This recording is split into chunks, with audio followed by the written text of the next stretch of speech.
Dalam video ini, cikgu akan tunjukkan cara bagaimana kita menjawab soalan yang ketiga yang terdapat dalam kertas 2 PMSPM.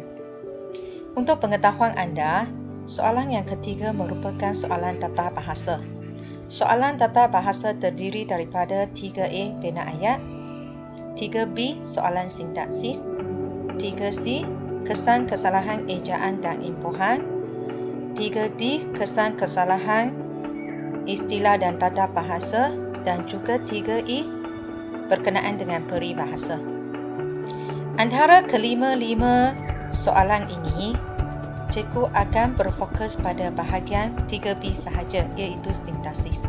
Memandangkan 4 bahagian yang lain iaitu 3A, 3C dan 3D dan juga 3E. Menguji tahap penguasaan asas seseorang pelajar. Ikuti video ini, cikgu yakin anda dapat skor untuk bahagian soalan 3B.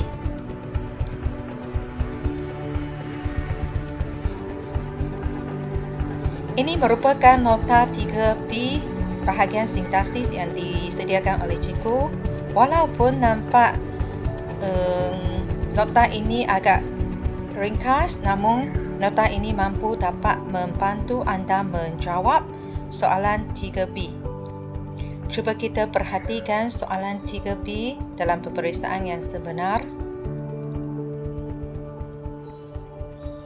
Untuk tahun 2019, soalan yang dikemukakan dalam bahagian 3B merupakan soalan ayat majmuk dan ayat tunggal. Untuk soalan tahun 2018, soalan yang dikemukakan ialah soalan berkenaan dengan ayat aktif dan ayat pasif. Untuk soalan 2017 dalam PMSPM yang sebenar, soalan yang dikemukakan berkenaan dengan jenis-jenis ayat. Untuk soalan 2016 pula, soalan ditanya berkenaan dengan ayat susunan biasa dan juga ayat susunan songsan. Cuba kita perhatikan kesemua bahagian yang ditanya dalam soalan 4 tahun berturut-turut ini terdapat notanya dalam nota yang disediakan oleh cikgu. Cuba kita perhatikan untuk soalan tahun 2019, soalan berkenaan dengan ayat majmuk. Pelajar dikehendaki menggunakan kata hubung yang sesuai untuk menjawab soalan ini. Kata hubung yang ditunjukkan di sini seperti yang mana cikgu highlight di sini. Ini semua yang cikgu highlight di sini dan cikgu italikkan merupakan kata hubung yang cikgu petik daripada Tata Bahasa Dewan. Ini bermakna kata hubung yang terdapat di sini adalah lengkap dan dapat membantu pelajar menjawab soalan tata bahasa untuk bahagian 3B. Cuba perhatikan, ini merupakan semua kata hubung yang boleh digunakan oleh pelajar untuk menjawab soalan 3B. Soalan 2019. Mari cikgu tunjukkan.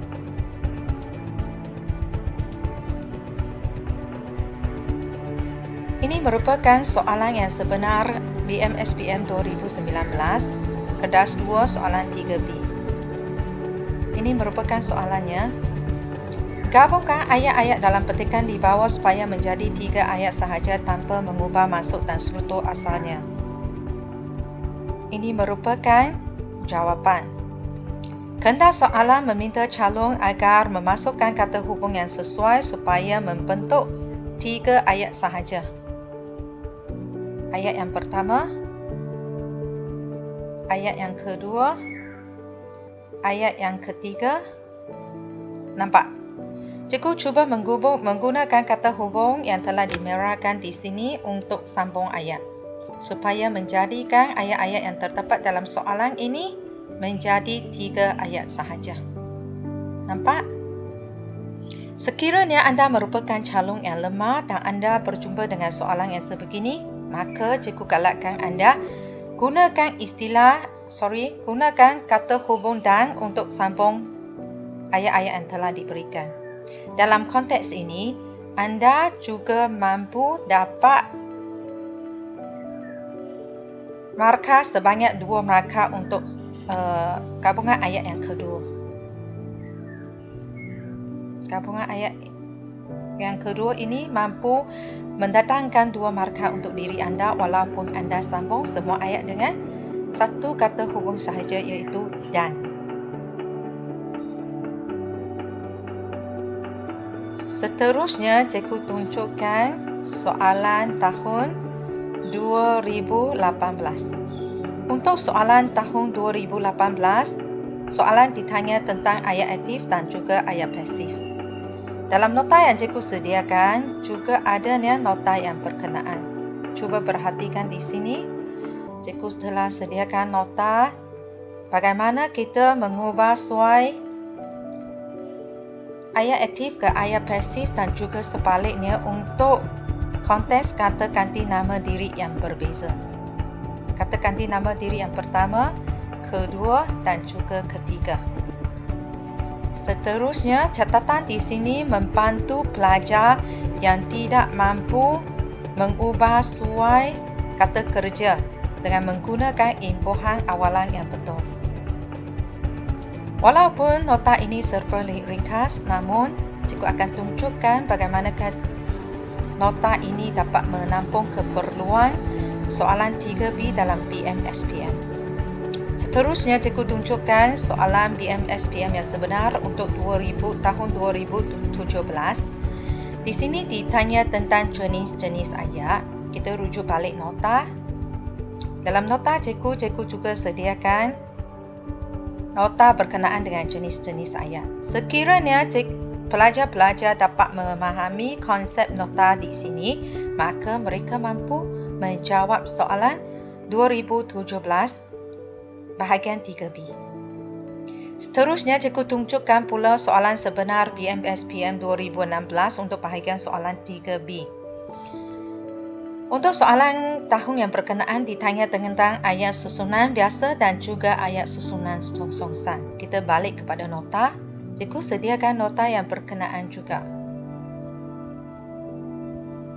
Nampak ayat nota berkenaan dengan ayat biasa dan ayat songsan. Di sini kita dapat nampak jelas. Nota ini walaupun hanya terdiri daripada 1, 2, 3, 4 muka surat sahaja, namun sekiranya pelajar dapat menguasai konsep asas tentang nota ini, pelajar mampu menjawab soalan 3B untuk soalan SPM yang sebenar. Semoga anda dapat memanfaatkan nota yang disediakan oleh cikgu di sini untuk menjawab soalan 3B. Nasihat cikgu ialah jangan tinggalkan soalan 3B kerana soalan 3B sekurang-kurangnya dapat mendatangkan 2 markah kepada diri anda walaupun mungkin kemungkinan besar anda tidak dapat mendapat markah penuh daripadanya, iaitu 6 markah. Cikgu tetap menggalakkan diri anda jangan tinggalkan soalan ini, cuba jawab dan markah tambahan daripada sini bakal membawa anda ke peringkat lulus. Sekian sahaja perkongsian untuk kali ini. Semoga video ini mendatangkan manfaat untuk anda semua. Sekian, terima kasih. Jumpa lagi untuk perkongsian yang seterusnya. Semoga anda berjaya.